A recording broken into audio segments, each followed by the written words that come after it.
ಈ INDIA ಒಕ್ಕೂಟ ಮಾಡಿಕೊಂಡ ಬಳಿಕ ದೊಡ್ಡ ಮಟ್ಟದಲ್ಲಿ ಸಂಚಲನ ಸೃಷ್ಟಿಯಾಗಿತ್ತು. ಕೇಂದ್ರದಲ್ಲಿ ಮೋದಿಯವರನ್ನ ಮಣಿಸಲೇಬೇಕು ಅಂತೇಳಿ ಇವರೆಲ್ಲರೂ ಕೂಡ ಒಗ್ಗಟ್ಟಾಗಿ ಮುಂದೂಗಿದ್ರು. ಆದರೆ ಒಂದೊಂದೇ ರಾಜ್ಯದಲ್ಲಿ ಒಬ್ಬೊಬ್ಬರೇ ಹಿನ್ನಡೆಯನ್ನು ಸಾಧಿಸ್ತಾ ಹೋಗ್ತಾರೆ, ಹಿಂದಕ್ಕೆ ಹೆಜ್ಜೆಯನ್ನು ಇಡ್ತಾರೆ. ಅದರಲ್ಲಿ ಪ್ರಮುಖರಲ್ಲಿ ಮಮತಾ ಬ್ಯಾನರ್ಜಿ ಅವರು ಕೂಡ ಒಬ್ಬರು. ಇದೇ ಮಮತಾ ಬ್ಯಾನರ್ಜಿ ಅವರು ಈಗ ರಾಹುಲ್ ಗಾಂಧಿ ಅವರ ಯಾತ್ರೆ ವಿಚಾರವಾಗಿ ಪ್ರತಿಕ್ರಿಯೆಯನ್ನು ಕೊಟ್ಟಿದ್ದಾರೆ.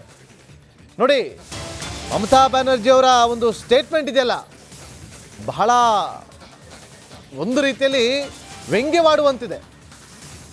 ಭಾರತ್ ಜೋಡೋ ಯಾತ್ರೆ ಇದೆಯಲ್ಲ, ನ್ಯಾಯ ಯಾತ್ರೆ, ಇದು ಕೇವಲ ಮುಸ್ಲಿಂ ನಗರಗಳಲ್ಲಿ ಮಾತ್ರ ಸಾಗ್ತಾ ಇದೆ. ಈ ಭಾರತ್ ಜೋಡೋ ಯಾತ್ರೆಗೆ ನಮಗೆ ಇನ್ಫಾರ್ಮೇಷನ್ನೇ ಕೊಡ್ದಂಗೆ ಇವರೇ ಪಶ್ಚಿಮ ಬಂಗಾಳಕ್ಕೆ ಬಂದಿದ್ದಾರೆ ಅಂತ ಹೇಳಿ ವ್ಯಂಗ್ಯವಾಡಿದ್ದಾರೆ, ಕಮೆಂಟ್ ಮಾಡಿದ್ದಾರೆ. ಈ ಒಂದು ಭಾರತ್ ಜೋಡೋ ಯಾತ್ರೆ ಕೇವಲ ಮುಸ್ಲಿಂ ಏರಿಯಾಗಳಲ್ಲಿ ಮಾತ್ರ ಹೋಗ್ತಾ ಇದೆ. ಒಂದು ರೀತಿಯಲ್ಲಿ ನೋಡಿ, ನಾವು ಹೇಳಿದ್ವಿ ಈ ಕ್ಷಣದಲ್ಲಿ ಬರಬೇಡಿ ಅಂತೇಳಿ, ಆದರೆ ಪಶ್ಚಿಮ ಬಂಗಾಳಕ್ಕೆ ಫಸ್ಟ್ ಬಂದಿದ್ದಾರೆ ಅಂತೇಳಿ ನಮ್ಮ ಮಾತನ್ನು ಅವ್ರು ಕೇಳ್ತಾ ಇಲ್ಲ. ಸೊ ಅವರು ಮುಸ್ಲಿಂ ಏರಿಯಾಗಳಿಗೆ ಗಾಳ ಹೋಗಿ ಅಲ್ಲಿ ನ್ಯಾಯಯಾತ್ರೆಯನ್ನು ಮಾಡೋ ಮೂಲಕ ಗಾಳ ಹಾಕ್ತಾ ಇದೆ ಅಂತೇಳಿ ವ್ಯಂಗ್ಯವಾಡಿದ್ದಾರೆ. ಪಶ್ಚಿಮ ಬಂಗಾಳದ ಮುಖ್ಯಮಂತ್ರಿ ಆಗಿರುವಂಥ ಮಮತಾ ಬ್ಯಾನರ್ಜಿ ಅವರು ನೋಡಿ, 2 ಸೀಟ್ ಇರುವಂಥದ್ದು, ಅಲ್ಲಿರುವಂಥ ಲೋಕಸಭಾ ಕ್ಷೇತ್ರಗಳ ಪೈಕಿ ಪಶ್ಚಿಮ ಬಂಗಾಳದಲ್ಲಿ 2 ಸೀಟು ಕಾಂಗ್ರೆಸ್ ಇದೆ. 6 ಸೀಟ್ ಕೇಳಿದ್ರು ಕೊಡೋದಕ್ಕಾಗೋದಿಲ್ಲ ಅಂತೇಳಿ, ನಾವು ಏಕಾಂಗಿಯಾಗಿ ಹೋರಾಟವನ್ನು ಮಾಡ್ತೀವಿ, ಲೋಕಸಭಾ ಚುನಾವಣೆಗೆ ಹೋಗ್ತೀವಿ ಅಂತ ಹೇಳಿದ್ರು.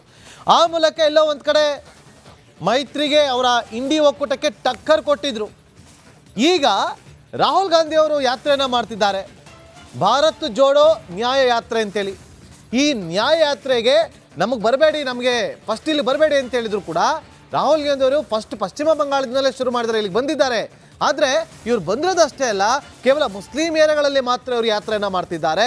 ಈ ಯಾತ್ರೆ ಕೇವಲ ಮುಸ್ಲಿಂ ಓಟ್ಗಳನ್ನು ಕ್ರೋಢೀಕರಿಸೋದಕ್ಕೆ, ಮುಸ್ಲಿಂ ಓಟ್ಗಳ ಮೇಲೆ ಗಾಳವನ್ನು ಹಾಕೋದಕ್ಕೆ ಇಂಥ ಒಂದು ನಡೆ ಅಂತೇಳಿ ಈಗ ವ್ಯಂಗ್ಯ ಮಾಡಿದ್ದಾರೆ ಭಾರತ ಜಾಡೋ ನ್ಯಾಯ ಯಾತ್ರೆಗೆ.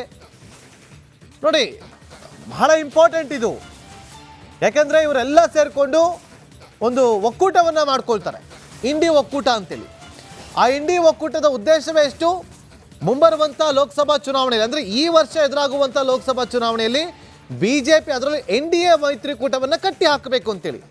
ಆದರೆ ಇವರ ಒಕ್ಕೂಟದಲ್ಲೇ ಹೊಂದಾಣಿಕೆ ಕಂಡು ಬರ್ತಾ ಇಲ್ಲ. ಒಬ್ಬರು ಯಾತ್ರೆಯನ್ನು ಮಾಡ್ತಾ ಇದ್ರೆ ಇನ್ನೊಬ್ರು ಅದನ್ನು ವ್ಯಂಗ್ಯ ಮಾಡ್ತಿದ್ದಾರೆ. ನೋಡಿ, ರಾಹುಲ್ ಗಾಂಧಿ ಅವರು ಯಾತ್ರೆಯನ್ನು ಮಾಡ್ಕೊಂಡು ಬರ್ತಿದ್ದಾರೆ, ಮತ್ತೊಂದು ಕಡೆ ಮಮತಾ ಬ್ಯಾನರ್ಜಿ ಅವರು ವ್ಯಂಗ್ಯ ಮಾಡಿದ್ದಾರೆ. ಕೇವಲ ಮುಸ್ಲಿಂ ಏರಿಯಾಗಳಲ್ಲಿ ಮಾತ್ರ ಈ ಯಾತ್ರೆಯನ್ನು ಮಾಡ್ತಿದ್ದಾರೆ ಅಂತೇಳಿ. ಫಸ್ಟ್ ಇಲ್ಲಿ ಬರಬೇಡಿ ಅಂತ ಹೇಳಿದ್ರಂತೆ, ಆದರೂ ಕೂಡ ಫಸ್ಟ್ ಇಲ್ಲಿಂದಲೇ ಶುರು ಮಾಡಿದ್ದಾರೆ ಅಂತೇಳಿ ಈಗ ಮಮತಾ ಬ್ಯಾನರ್ಜಿ ಅವರು ವ್ಯಂಗ್ಯ ಮಾಡಿದ್ದಾರೆ. ಇದು ಬೇರೆಯ ಲೆವೆಲ್ಗೆ ತಿರುವು ಪಡೆದುಕೊಳ್ಳುತ್ತೆ, ಅನುಮಾನವೇ ಬೇಡ. ಯಾಕೆಂದರೆ ಒಕ್ಕೂಟ ಮಾಡಿಕೊಂಡ್ರು, ಈಗ ಈ ಒಕ್ಕೂಟದಲ್ಲಿ ತಿಕ್ಕಾಟ ಶುರುವಾಗಿದೆ.